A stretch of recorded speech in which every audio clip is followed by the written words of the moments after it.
त्या देवराज नावाला देवराजाला ती साधू महात्मे दिसले आणि त्या शिव मंदिरामध्ये एक साधू महात्मा शिव कथा सांगत होते आणि शिव कथा सांगत असल्यानंतर महाराज काय घडलं बघा, प्रसंग असा घडला, देवराज महाराज खूप चालून दमून गेला होता। चालू चालू महाराज थकून गेला आणि थकल्याच्या नंतर तो त्या मंदिराच्या पायथ्याशी जाऊन बसला। मंदिराच्या पायथ्याशी जाऊन बसला महाराज आणि मंदिराच्या पायथ्याशी जाऊन बसल्याच्या नंतर त्या देवराजाच्या कानावरती महाराज रोज त्या ठिकाणी शिव महापुराणाची कथा चालू होती। ती कथा रोज त्याच्या कानावर पडायची, रोज कानावर पडायची आणि कानावर पडायची तर महाराज रोज त्याच्याकडून श्रवण व्हायचं। जसं जसं महाराज त्याच्याकडून श्रवण करायचा त्याचं त्या ठिकाणी महाराज त्या देवराज ब्राह्मणाचं पुण्यकर्म आता त्या ठिकाणी वाढू लागलं।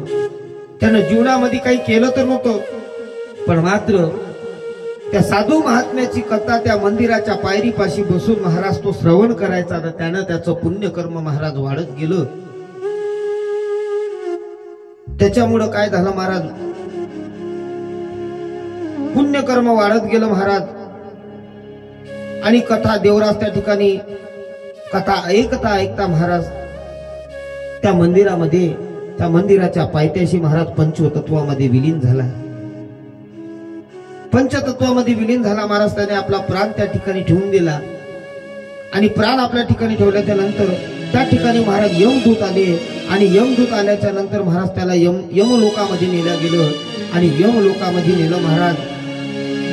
आजपर्यंत केलेल्या पापाची त्याला शिक्षा द्यायची होती, तेवढ्यामध्ये महाराज अचानक त्या ठिकाणी भगवान महादेव आले। उमापती महादेव की महाराज भगवान महादेवाचं आगमन झालं आणि भगवान महादेवांनी सांगितलं, शंकराचे जे भगवान महादेवाचे पार्षदगण होते ते त्या ठिकाणी आले आणि भगवान महादेवांनी त्या ठिकाणी महाराज वर्ण शुभ त्यांचा वर्ण असा होता, शुभ्र असा त्यांचा वर्ण होता। सर्व अंगावरती भगवान महादेवाने महाराज भस्म लावलेलं होतं आणि रुद्राक्षाच्या माळा भगवान महादेवाच्या गळ्यामध्ये होता। वासुकी नावाचा सर्प भगवान महादेवाच्या गळ्यामध्ये होता। त्यांच्या हातामध्ये महाराज त्रिशूल होता, एका हातामध्ये महाराज महादेवाचं डमरू होतं आणि शंकराच्या दूतांना महाराज यमाच्या दूतांना त्या ठिकाणी शंकराने यमाच्या दूतांना महाराज वापस पाठवून दिलं, म्हणे जा, अहो याने आयुष्यामध्ये काही सत्कर्म केलं नाही म्हणून आम्ही याला यमलोकामध्ये नेण्याकरिता आलो, आम्हाला यमलोकामध्ये न्यायचं आहे। त्यावेळेस भगवान महादेवाने म्हटलं, ऐका मी देवादिदेव महादेव आहे, जरी याने आयुष्यामध्ये काही केलं नाही पण मात्र त्याचा शेवट भला झाला। कशाने? त्याने त्या मंदिराच्या पायथ्याशी बसून महाराज शिव महापुराणाची कथा श्रवण केली, म्हणून आज मी याला यमलोकामध्ये नाही तर याला मी शिवलोकामध्ये नेतो। महाराज भगवान महादेवानी त्या देवराज ब्राह्मणाला शिवलोकामध्ये नेलं। कशामुळे नेलं? काय केलं त्या देवराज ब्राह्मणाने? फक्त महाराज कानाने कथा श्रवण केली तर त्याला शिवलोकाची प्राप्ती झाली। कानाने कथा श्रवण केली तर शिवलोकाची प्राप्ती झाली। विचार करा महाराज, म्हणजे त्या श्रवणामध्ये काय महत्व आहे।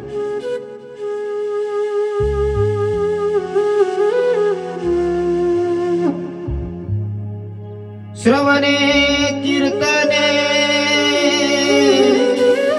झाले पावन, सनकादिक गान परम झाली देवी श्रांती, याच का सकळा जीवी जीवन कळा,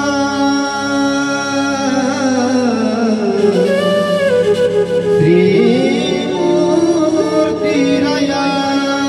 महाराज नुसतं महाराज त्या देवराजाने कानानं श्रवण केलं, शिवलोकाची प्राप्ती झाली महाराज। आणि आता इकडे ही गोष्ट मात्र महाराज यमाला कळाली आणि यमाला कळल्याच्या नंतर यमाला पार्षदगण दिसले। यमाला पार्षदगण दिसल्याच्या नंतर महाराज यमानं काय केलं, शिवदूतांना त्या ठिकाणी त्या शिवदूतांचा सन्मान केला महाराज. आणि देवराज ब्राह्मणाला घेऊन पार्षदगण त्या ठिकाणी कैलास लोकी निघून गेले.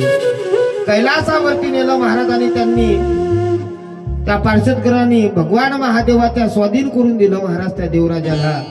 आणि सांगितलं, अरे तू या श्री शिव महापुराणाच्या श्रवणाने पुण्यात्मा बनला.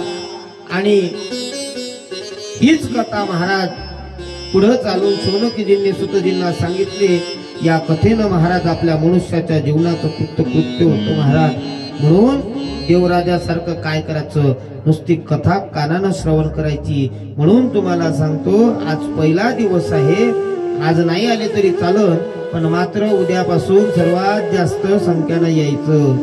जर तुम्हाला तरायचं आहे, बरं सांगा, आपण आलोय, आपला जन्म झालाय, ठीक आहे.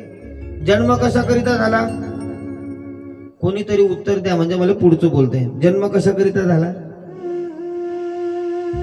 जगण्याकरिता. बरं पैसा कशा करिता कमवतो, पोट भरायला. पोट कशा करिता भरतो, जगण्यासाठी. जगतो कशासाठी, उत्तर द्या. कशा करिता जगतो आपण, अरे सरळ उत्तर आहे, मरण्याकरिता आपण जगतो. बरोबर ना, मरण्याकरिताच आपण जगतो. महाराज शिवलोकामध्ये नेल्याच्या नंतर देवराज ब्राह्मण महाराज त्या ठिकाणी कृत्य झाला. म्हणून महाराज देवराज ब्राह्मणासारखं वागा. आधी काय केलं त्यानं, काहीच केलं नाही. तो दुराचारी होता, काय केलं, काहीच केलं नाही. पण महाराज गावोगाव फिरता एका गावामध्ये शिव मंदिर दिसलं, तिथं बसला. शिवकथा कानावरती पडली, पंचतत्वाशी विलीन झाला. पार्षदगण आले, यमाचे दूत आले आणि त्या ठिकाणी यमाच्या दूतांनी पार्षदगणाकडे देऊन दिलं. पार्षदगणानं काय केलं, शिवजीकडे शिव कैलास इथे नेलं. आणि कैलासामध्ये नेल्याच्या नंतर भगवान महादेवाचं दर्शन झालं, कृत्य झालं. इच्छा केली ते पावलो. महाराज उद्धार झाला देवराज ब्राह्मणाचा. पुढं चालून सुतजी सांगतात, म्हणतात, बघा म्हणे, शौनकादिकांना सांगत आहे, बाष्कल नावाची नगरी आहे. आणि त्या बाष्कल नावाच्या नगरीमध्ये दुमदार नावाचं एक गाव आहे. त्या दुमदार नावाच्या गावामध्ये अनेक ब्राह्मण मंडळी त्या ठिकाणी राहतात, अनेक ब्राह्मण मंडळी. आणि मात्र ती मंडळी आपला जो वैदिक धर्म आहे या धर्माचं आचरण करत नव्हती. महाराज पहिलेचे सांगतो बरं तुम्हाला, आता मार चालले डोक्याच्या वर्तपानी. ती वैदिक धर्माचं पालन करत नव्हते, आचरण करत नव्हते. त्यांची असुरी संपत्ती वाढून गेली होती. ते त्या संपत्तीचा सुद्धा विचार करत नव्हते. ते मात्र महाराज आपल्यासारखे शेती करून जीवन जगायचे. आपण जशी शेती करतो, आपलं जीवन जगतो, तसं ते महाराज शेती करून सुद्धा जीवन जगायचे. महाराज ते बेबिचारी होते. महाराज बघा, सत्यानं जर वागलो तर जीवनाचं कल्याण होतं. म्हणून नेहमी सत्यानं वागावं, कारण शिव सत्य आहे. आता आपल्यापाशी गायक नाही म्हणून सांगा, नाही तर म्हटलं असतं म्हणून गायक आलं. शिव कसं आहे, सत्य आहे. सत्यम शिवम सुंदरम. शिव कसं आहे, सत्य आहे. म्हणून मनुष्यानं सत्यानं वागावं, सत्यानं कार्य करावं, सत्यानं धर्माचं रक्षण करावं आणि सत्यानं चांगल्या वाटेनं चालावं. महाराज त्या गावामधले सर्व माणसं दुराचारी होते. आणि त्या गावामध्ये एक बिंदुल नावाचा ब्राह्मण राहत होता. बिंदुल नावाचा ब्राह्मण त्या गावामध्ये राहत होता.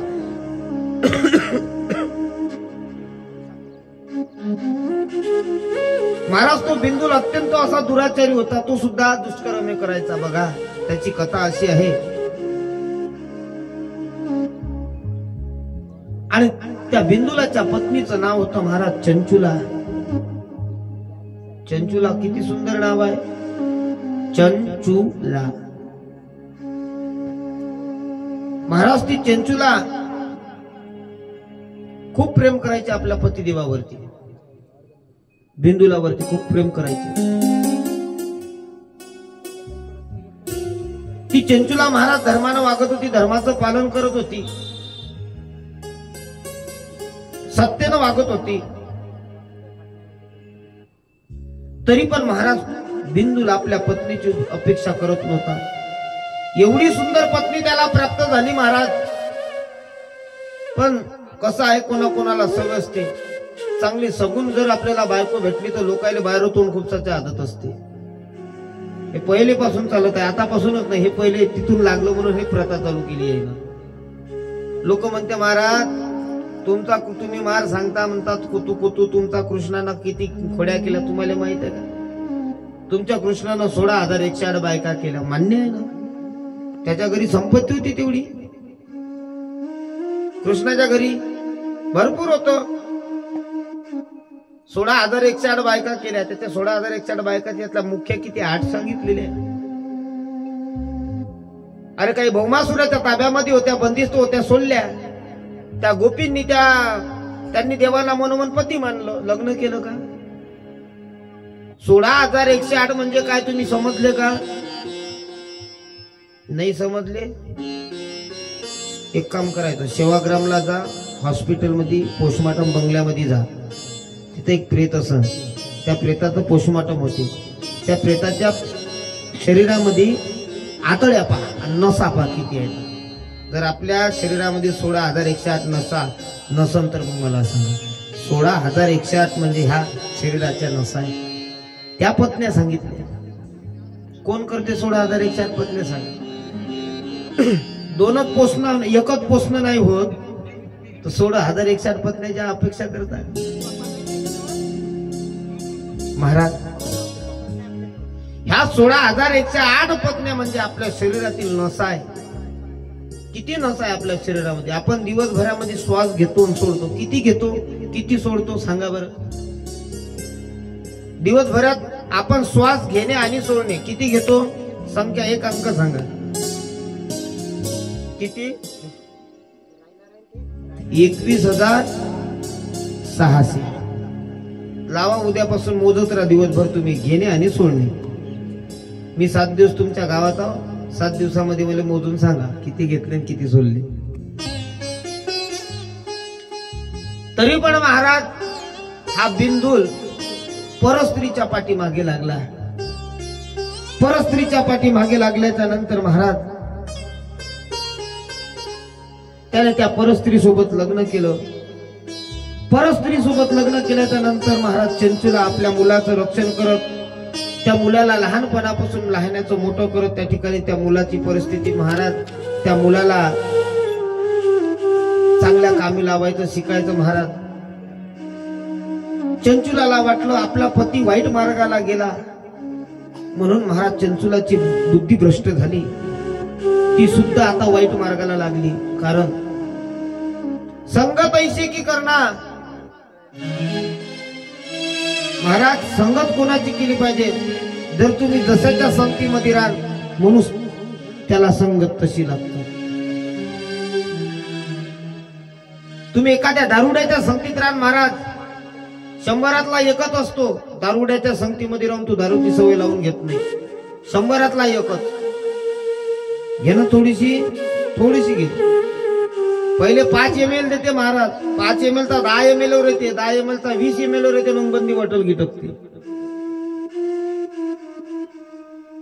महाराज जीवनामध्ये पंगत चुकली तर चालन, पण माणसाची संगत कधी चुकू नये. एकदाची पंगत चुकली तर चालन, पण माणसाची संगत जीवनात कधी चुकू नये. पंक्तीमध्ये डबल बसता येतो पण संगतीमध्ये डबल बसता येत नाही, म्हणून संगत चुकू नये महाराज. तसंच महाराज अब्जो रुपयाची गाडी आहे, गाडीमध्ये बसल्याच्या नंतर महाराज दाडाव गाडीतून बसता येतं आणि उतरता येतं. पण एकदा का मनुष्य माणसाच्या दिमागामधून जर उतरला तर पुन्हा त्याच्या दिमागामध्ये तो बसत नाही. गाडीतून उतरता येतं ना बसता येतं, पण माणसाच्या मनात जर बसलं ना, एकदा का उतरला तर तो पुन्हा त्याला माणसाच्या मनात बसायला जागा नाही. चंचूला सुद्धा महाराज आता वाईट मार्गाने लागू लागली. काही वर्ष निघून गेले महाराज. चंचुलाच्या पतीचं निधन झालं, म्हणजे बिंदुलाचं निधन झालं. आणि जसा तो मृत्यू पावला महाराज, त्याला नरक यातना भोगावा लागल्या. नरक यातना भोगावा लागल्या महाराज. आणि तो नरक यातना भोगत असताना मानव पिच्चाच्या योनीमध्ये निघून गेला, भूताच्या योनीमध्ये निघून गेला महाराज. आता मात्र महाराज चंचूला गोकर्ण शस्त्री आली. आणि गोकर्ण शस्त्री आल्याच्या नंतर एका महादेवाच्या मंदिरामध्ये अतिशय व्यभिचारी आहे ती, एवढी व्यभिचारी होती महाराज.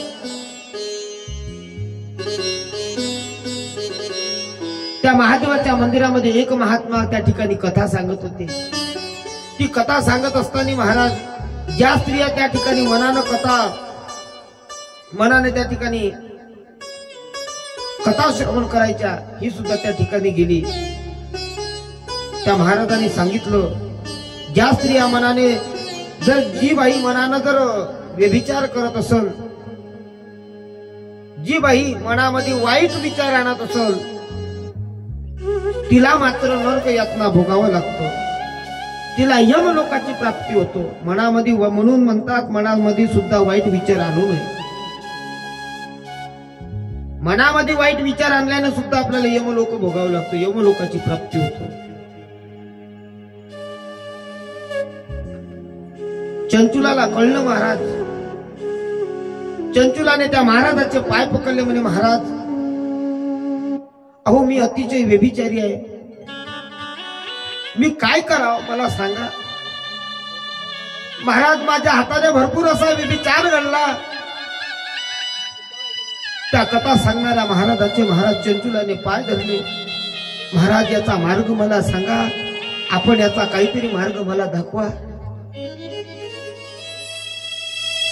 ती स्वतः आपल्या चुकीबद्दल महाराज विलाप करू लागली. महाराज चंचुलाची अशी धनधुई अवस्था पाहून महाराज त्या महाराजाला त्या चंचुलाची दया आली. म्हणजे चंचुला, हे देवी, तिला शांत केलं. महाराज, अगं तुला पश्चाताप झालाय, यातून मार्ग निघू शकतो, पण आता मात्र तू निश्चित लक्षात ठेव, मी याच्यातून काहीतरी मार्ग काढतो, तू लक्षात ठेव बरं. त्या परत महाराजांना सांगितलं. तिच्या मनामध्ये महाराज ममता निर्माण झाली. आणि ममता निर्माण झाली महाराज. निर्माण झालेलं पापही त्या नाशाला कारणीभूत होतं. अशा शांत एकाग्रतेने काय सांगतो म्हणे, तू आता श्रवण करते कथेकरी. महाराज त्या चंचुलाला म्हणत आहे, मी काय सांगतोय शांतपणाने एकाग्र चित्ताने तू ते श्रवण कर म्हणे, तुला त्याचा लाभ होईल. महाराज चंचुला त्या महात्म्या पुढे हात जोडून उभी राहिली. कथेकरी महाराज चंचुलाला उपदेश करू लागले. जगातील माणसे, स्त्रिया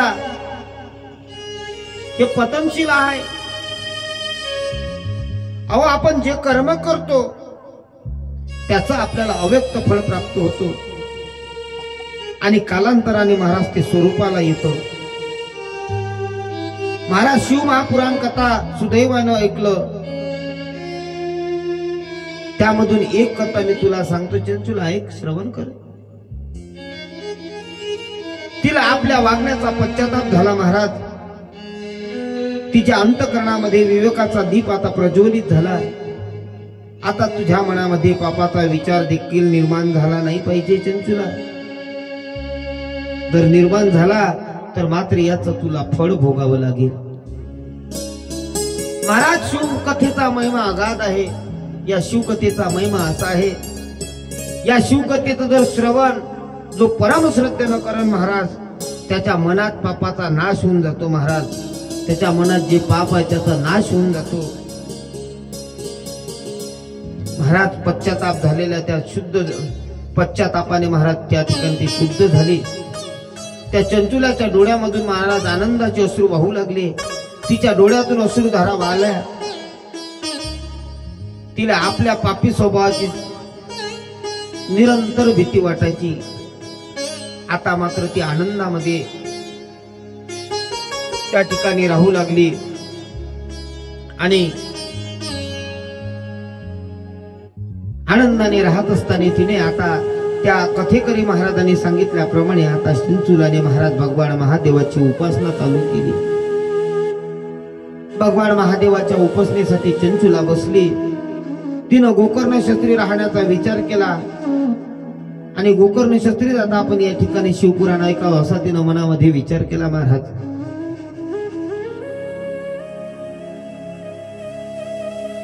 ज्याप्रमाणे कथेकरी महाराजांनी सांगितलं त्याचप्रमाणे मनोदशा कथेकरांच्या समोर तिने आपली व्यक्त केली. कथेकराने सांगितलं होतं एका कथेने तुझ्या मनामध्ये वैराग्य निर्माण होईल. शुद्ध मनाने तू जर कथा श्रवण करशील तर तुला वैराग्य निर्माण होईल. संपूर्ण कथा जर तू पूर्ण श्रवण करशील म्हणे तर तुझ्या हृदयामध्ये दडून बसलेलं पाप हे सुद्धा त्या ठिकाणून निघून जाईल म्हणे चंचुला. यासाठी साक्षी भावानं तुलाच तुझ्या हृदयाचा शोध घ्यावा लागेल. महाराज आता चंचुला गोकर्ण क्षेत्रामध्ये राहू लागली. गोकर्ण क्षेत्रामध्ये राहत असताना ती आता नित्य नेमाने भगवान महादेवाची पूजा करायची. भगवान महादेवाची पूजा करायची महाराज.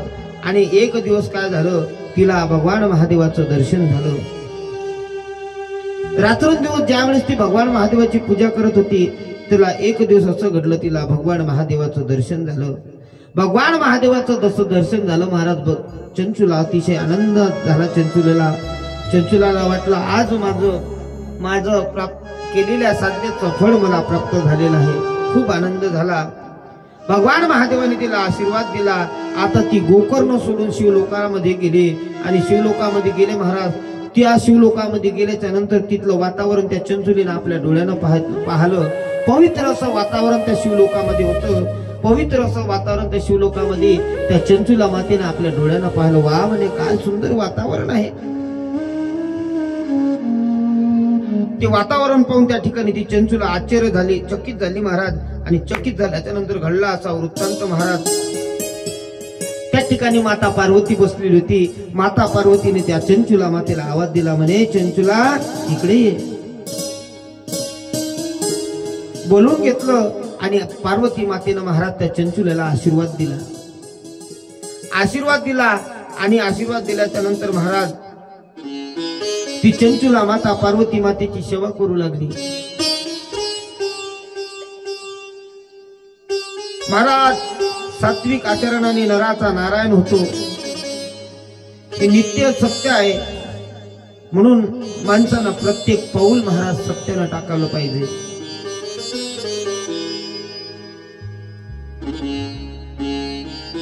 चालत असताना पाऊल महाराज हे सत्यानं टाकलं पाहिजे. महाराज बिंदुलाला आणि चंचुलाला आता निजधाम प्राप्त झालं. सुतजी शौनकदिकांना म्हणत आहे चंचुला आता अंतःकरणापासून पार्वती मातेची सेवा करत आहे. एक दिवस चंचुला पार्वती मातेला म्हणाले देवी तुला माझा साष्टांग नमस्कार आहे म्हणे. अगं तू खरोखर ब्रह्मरूप आहे. या विश्वाचा आदि कारण आहे म्हणे. तू शांत आहे, अनंत आहे. तुझ्या सत्तेने या ठिकाणी 3 गुण कार्य करत म्हणे. अगं तू आदि माया आहे, तू आदि शक्ती आहे, तू जगदंबा आहे. अगं तू दृष्टाचा नाश करणारी आहे. अगं तू सत्यनाना तारणारी आहे. त्यावेळेस महाराज चंचुला म्हणाली हे देवी माता माझे जे पतिदेव आहे बिंदुल हे ब्राह्मण आहे. हे ब्राह्मण कुळामध्ये जन्माला आल्याच्या नंतर हे कसे काय व्यभिचारी झाले, यांच्या हातून कसा काय व्यभिचार घडला महाराज, ते माझ्या आधी कसे काय मृत्यूच्या स्वाधीन झाले. माता पार्वती अगं त्याला कोणती दशा प्राप्त झाली असेल, कोणती गती मिळाली असेल सांगा मला. माझे पतिदेव कोण्या अवस्थेमध्ये असेल. पार्वती माताला चंचुला माता विचारते बरं का कोण्या अवस्थेमध्ये आहे. माझ्या पतिदेवाचा उद्धार कसा होईल थोडंफार मला सांगा. महाराज, माता पार्वती आता चंचुलाला थोडंफार तरी मार्गदर्शन करायला लागली. म्हणे, चंचुला ऐक, मी तुला थोडस मार्गदर्शन करतोय म्हणे. महाराज, पार्वती मातेनं क्षणभर चिंतन करून सांगितलं, अगं म्हणे, तुझा पती बिंदुल हा त्याच्या पापाचं फळ म्हणे भोगत आहे. तिनं जाणलं महाराज, मनामध्ये ओळखून घेतलं. पण म्हणे, माता, याच्यातून दुसरा मार्ग कोणता ह्या सांगा त्याला, त्याच्यातून बाहेर काढायचा आहे. त्याच्यावर सुद्धा माता पार्वती चिंतन करू लागली. बघ म्हणे, पार्वती म्हणाली, माझ्या पतीची व माझी भेट कशी होईल. पार्वतीला त्यावेळेस विचारलं चंचुला मातेने, माझ्या पतिदेवाची माझी भेट कशाने होईल आणि आमच्या दोघांचं पाप हे कशाने नष्ट होईल, एवढं सांगा. त्यावेळेस पार्वती माता म्हणतात, चंचुला काळजी करू नको. अगं मा, या शिव महापुराण कथेचा महिमा अगाध आहे ग. मी गंधर्वाला तुंबराला तुझ्या पती समोर शिव महिमा सांगण्याची व्यवस्था करतो म्हणे, तू काही टेन्शन घेऊ नको. तुंबराला सांगतो, गंधर्वाला सांगतो की जा बिंदूला त्या समोर शिव महापुराण कथेची व्यवस्था करा सांगतो म्हणे, तू याचं काही टेन्शन घेऊ नको. महाराज, त्याचप्रमाणे गंधर्वाला आणि तुंबराला विंध्य पर्वतावरती पाठवलं गेलं. विंध्य पर्वतावरती पाठवलं महाराज. त्या विंध्य पर्वतावरती महाराज एक भव्य असा सभामंडप घातला आणि त्या ठिकाणी पिच्चाच रूप बिंदुलाला बोलावलं आणि शिव महापुराणाची कथा हातात विणा घेऊन ऐकावायला लावली. महाराज हातामध्ये विणा दिली आणि ती कथा ऐकण्याकरिता सांगितली. अमृतमय शिव महापुराणाची कथा ऐकून झाल्याच्या नंतर महाराज सर्वांना त्या ठिकाणी अतिशय आनंद प्राप्त झाला. महाराज, जो भूताच्या योनीमध्ये भटकत असणारा बिंदुल, या बिंदुलाने सर्व ब्राह्मणाच्या कुळाचं पातक नाहीसं करून टाकलं महाराज. त्यामुळे तो पिच्चाच योनीमधून त्याची मुक्तता झाली आणि चंचुला मातेला सुद्धा एवढा आनंद झाला. पुन्हा बिंदुल आणि चंचुलाचं त्या ठिकाणी मिलन झालं. महाराज, शिवभक्तांना त्या दोघांनी नमस्कार केला आणि नमस्कार केल्याच्या नंतर हर हर हर हर महादेवाचा गजर केला. उमापती महादेव महादेवाच्या नावाचा गजर केला. हर हर हर महादेव, हर हर हर.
त्या बिंदूल आणि चंचुलाला सुद्धा महाराज मुक्ती प्रदान भेटली, मुक्ती झाली.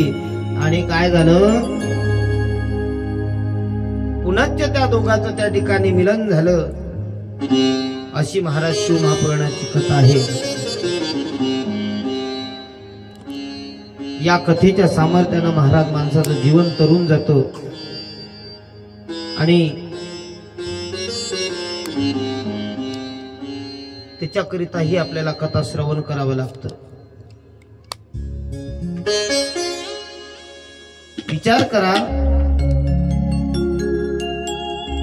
देवराजाने काय केलं, कानानं श्रवण केलं. आणि या कथेचा, ही कथा सांगायची म्हणजे असं,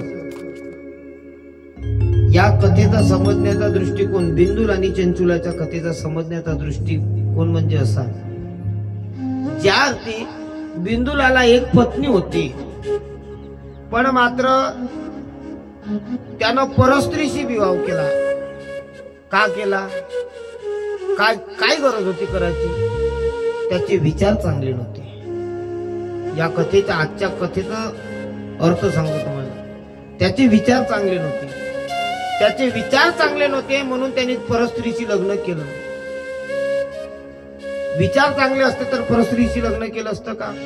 पण याच्या कामी कोण पडलं सांगा. आता ज्या वेळेस बिंदुलाचं निधन झालं, तो भूत योनीमध्ये भटकायला लागला, तर भूत योनीतून त्याची मुक्तता कोण करून दिली? जी पहिली पत्नी होती तिनं केली की दुसरी केली? तिनं केली. पहिल्या पत्नीनं केली, मग जुनं ते सोनं. महाराज, कारण त्या चंचुलाला माहित होतं, किती झालं जरी आपल्या पतीनं दुसरी पत्नी केली असेल, पण किती झालं तर ते माझे पती परमेश्वर आहेत. त्यालाच श्रद्धा आणि विश्वास म्हटलाय. भवानी शंकरो वंदे श्रद्धा विश्वस्वरूपिनो. मी मगाशी सांगितलं ना, श्रद्धा म्हणजे पार्वती आणि विश्वास म्हणजे भगवान महादेव.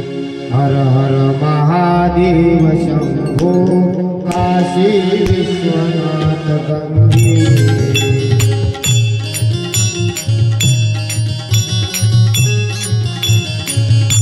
हर हर महादेव शंभो काशी विश्वनाथ गंगे.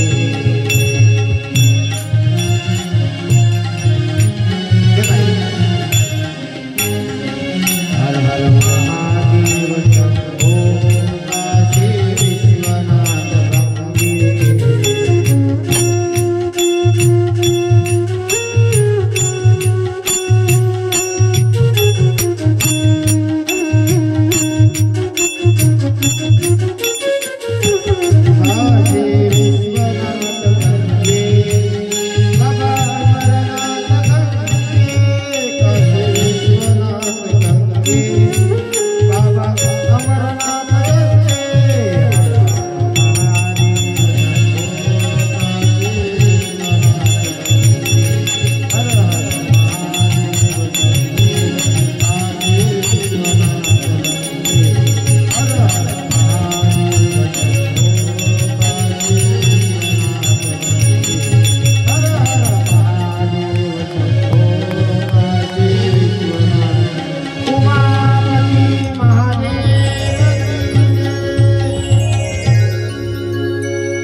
कथा पर्व आपण या ठिकाणी थांबून देऊ आणि उद्या ठीक सकाळी 9 वाजता या ठिकाणी कथा पर्वाला सुरुवात होईल.